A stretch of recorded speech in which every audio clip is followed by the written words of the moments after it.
तो ऐसा प्रतीत होता है सुधांशु जी, जो विपक्ष आरोप लगाता है कि धार्मिक ध्रुवीकरण बीजेपी फिर से करना चाहती है। वो चाहती है कि हिंदू एकजुट होकर उसके लिए वोट करें, इसीलिए मऊ को चुना गया, इसीलिए मुख्तार अंसारी की जगह को चुना गया, इसीलिए अखिलेश यादव मुलायम सिंह यादव पर हमला आप लोग कर रहे हैं। मुस्लिम तुष्टीकरण खत्म हो, हिंदू ध्रुवीकरण की शुरुआत, यही कर रहे हैं योगी जी। देखिए, ये मूलतः उन लोगों की सोच है जिनका की जो वोट बैंक है वही माई है, और उसमें एम बड़ा इंपॉर्टेंट है। एम भाई है, बाकी सब तो जो भी है वो अपनी जगह है। और यह मैं ये भी बताना चाहता हूं, लोकसभा में जब ये विषय आया महिला आरक्षण का, जो विधेयक चल रहा था, तो अखिलेश जी ने खड़े होकर क्या बोला, एक ही बोला ना, मुस्लिम महिलाओं के लिए प्रतिनिधित्व होगा कि नहीं। कौन लाया मुस्लिम विषय? उसमें तो कोई मुस्लिम विषय ही नहीं था।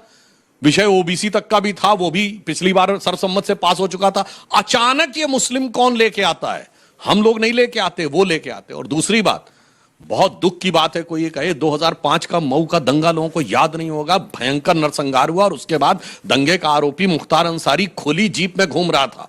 जो पुराने लोग होंगे उनको वो सीन याद होना चाहिए, नहीं तो जाके पुराने अखबारों में देखें। पुलिस को गाइड कर रहा है, पुलिस उसकी सुरक्षा में चल रही है, ऐसी भयानक स्थिति। उसकी तरफ उन्होंने याद दिलाया कि एक वो भी दौर था और एक वो भी दौर है आज।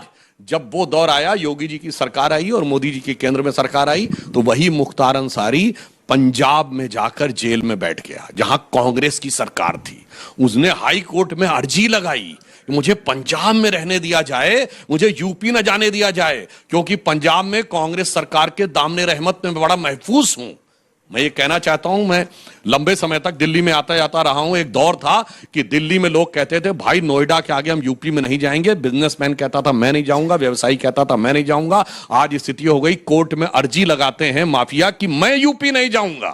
चलिए आप ही से भाटी जी। 2008 का दंगा आजमगढ़, वहां तो यादवों के साथ हुआ था और यादवों की बेटियों के साथ हुआ। उसके बाद मुलायम सिंह जी ने जाके ये कहा कि साहब उनसे माफी मांगो। तो कौन? रमाकांत यादव, जो इनके एकदम राइट हैंड थे, उन्होंने पहली बार पार्टी से बगावत की और वो छोड़ के बाहर आए और वो फिर बीजेपी के टिकट पर चुनाव लड़के जीत गया। तो मैं इसलिए कहना चाहता हूं, इसलिए मैंने कहा एम में एम बड़ा है, बाकी सब किनारे हैं।